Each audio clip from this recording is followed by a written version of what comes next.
El doctor Oscar D'Angelo ha referido a que la historia de Mendoza no empieza con la llegada de los españoles, ni con la fundación, ni nada, sino que había unas personas que eran primero lo que se denomina prehuárpidos, después los huarpes, y hemos pasado después también por la llegada del español, por la Revolución de Mayo, por el cruce de los Andes, hemos hablado algo de eso, y en la última emisión hemos hablado de los lugares históricos que hay donde se han dado batallas, y en emisiones anteriores también hemos hablado de los lugares en los que estuvo el general San Martín.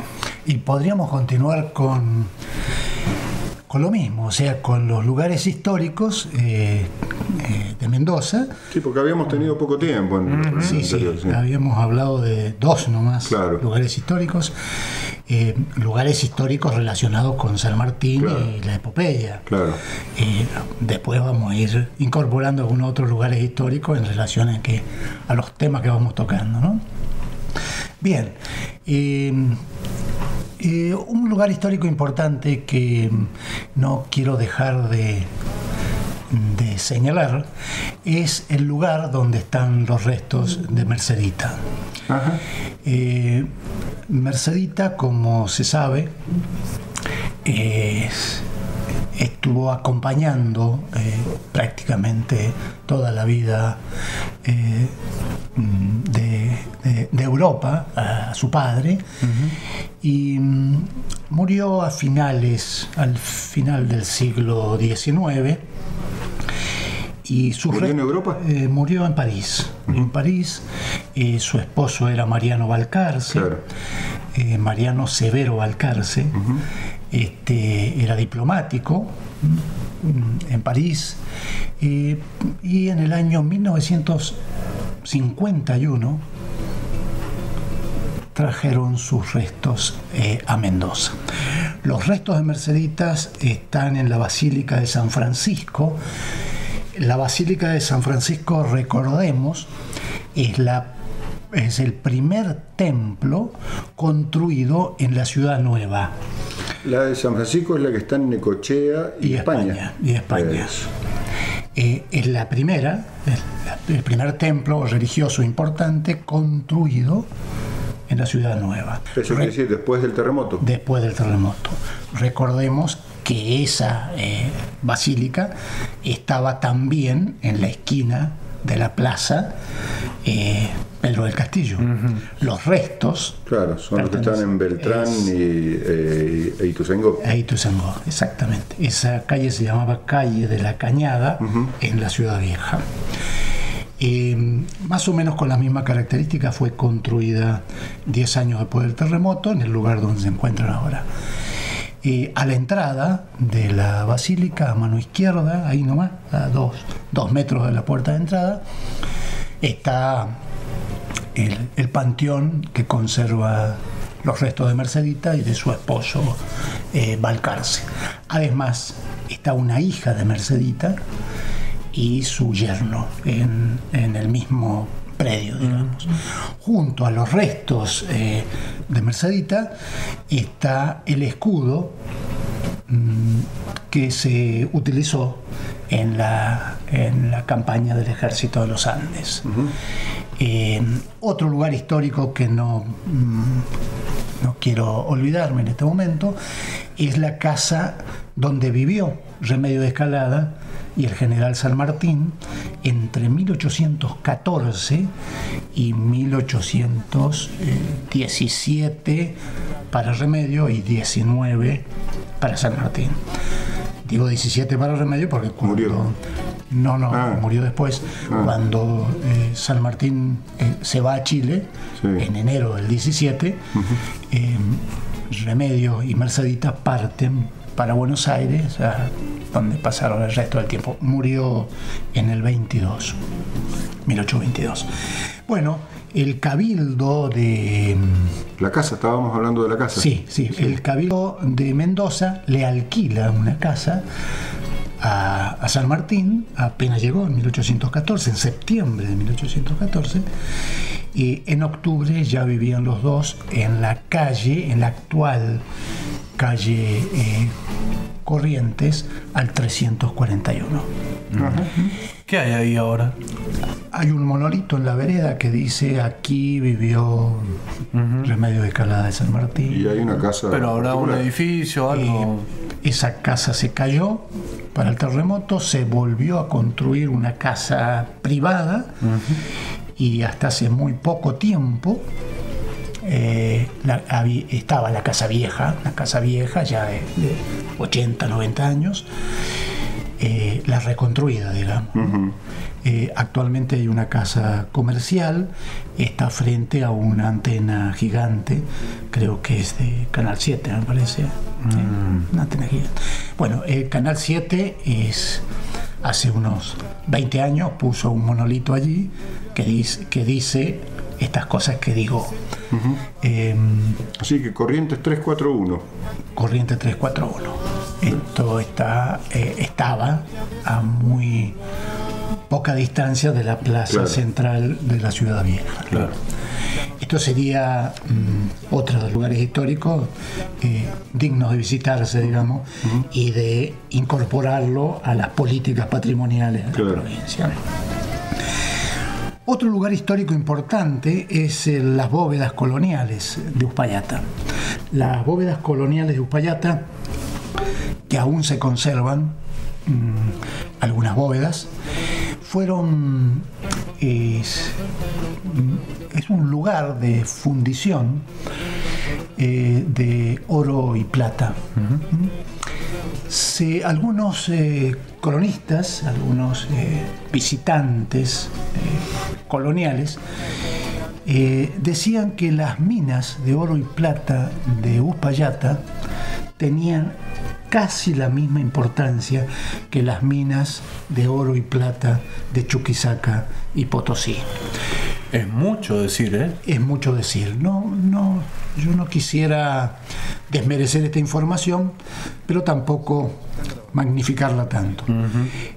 Hay un dato que sí lo pude comprobar. En 1660, Uspallata tenía 370 bocas de minas alrededor de las bóvedas, cerca de las bóvedas.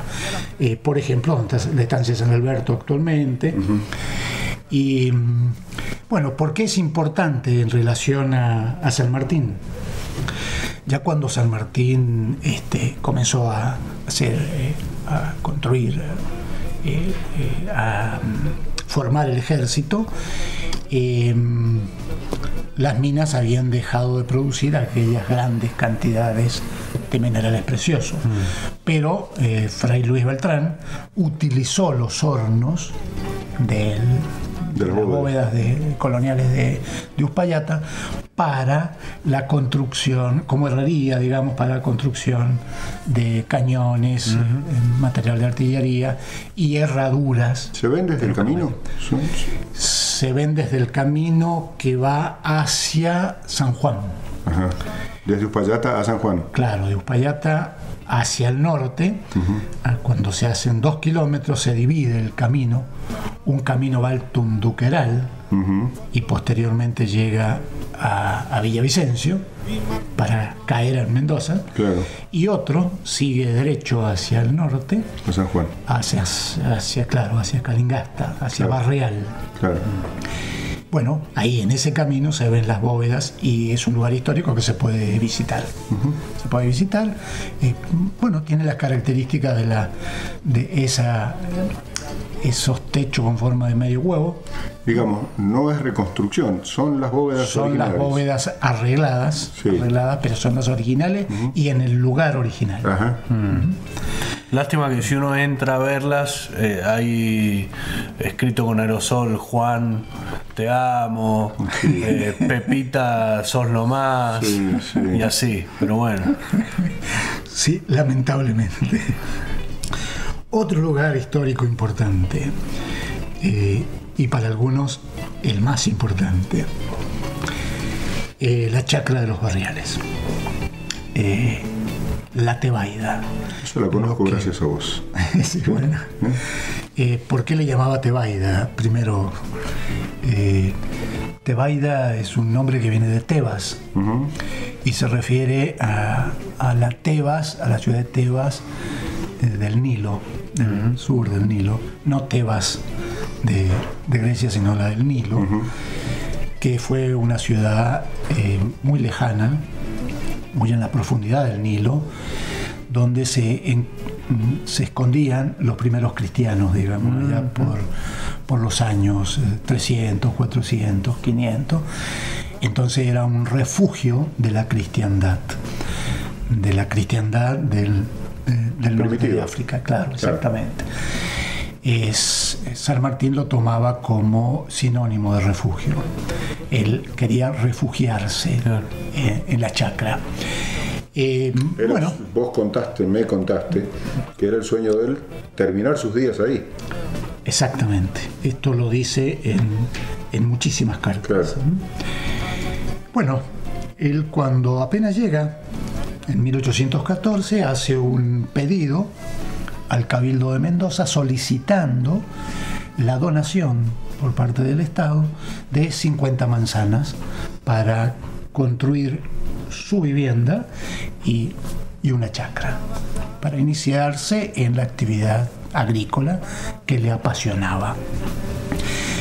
Esto sin demora. Hay un decreto que dice: de ninguna manera le vamos a dar 50 manzanas. El Estado le da a usted 200 manzanas. Él no quiere aceptar en un momento, pero dice: bueno, lo aceptaré a condición, primero, de que quede a nombre de Merceditas.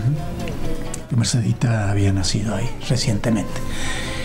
Y segundo, poder repartir esos terrenos y los terrenos aledaños que se habían decidido, que habían sido donados por una mujer que se llamaba Montesinos, para la construcción de la villa al costado de la chacra, a condición de poder repartir estos terrenos entre oficiales que se destacasen en la futura campaña libertadora. Cosa que se cumplió. Muchos de esos terrenos después fueron escriturados a nombre del general Lacera, de Tomás Guido, de Hilarión de la Quintana. Supongo que esto, disculpe doctor, no era una cuestión filantrópica, tenía que ver con una estrategia, digamos, Exactamente. ligada a la fidelidad y al buen desempeño de los que lo iban a acompañar. Así es. Es así verdaderamente. Bueno, ese lugar fue mensurado, en la época se llamaba amojonado, por un constructor de canales que ya hacía locuras construyendo canales. Se llamó el chileno Herrera, José Herrera, un chileno que ya había empezado a construir canales, esto es, sacar el agua con diques criollo del río Tunuyán y del río Mendoza y conducirlos hacia la zona no irrigada para cultivar. Hablando de estrategias. Hablando de estrategia. Claro. Chileno Herrera fue muy famoso en San Juan, Pocito y en el este mendocino. Toda esta zona se llamaba, todo lo que estaba al este del río Mendoza se llamaba Los Barriales. ¿Por qué se llamaba Los Barriales? Porque al no existir canales, desagües, diques, el agua se levantaba.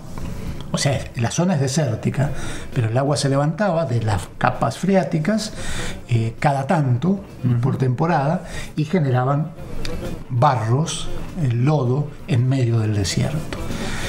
Posteriormente fue cambiando ecológicamente a partir de los desagües y de los diques. Antes que se nos vaya el tiempo, quiero saber qué queda de la Tibaida o qué es. Bien, estas ¿y dónde está? Claro.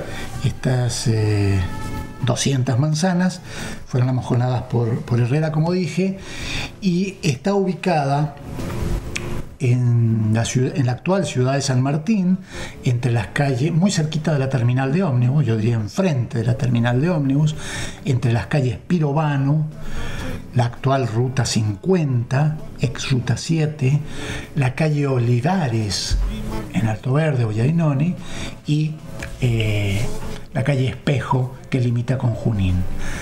Las 200 manzanas de entonces, era una medida inglesa la manzana, corresponden más o menos a unas 280 hectáreas por la medida de hectáreas.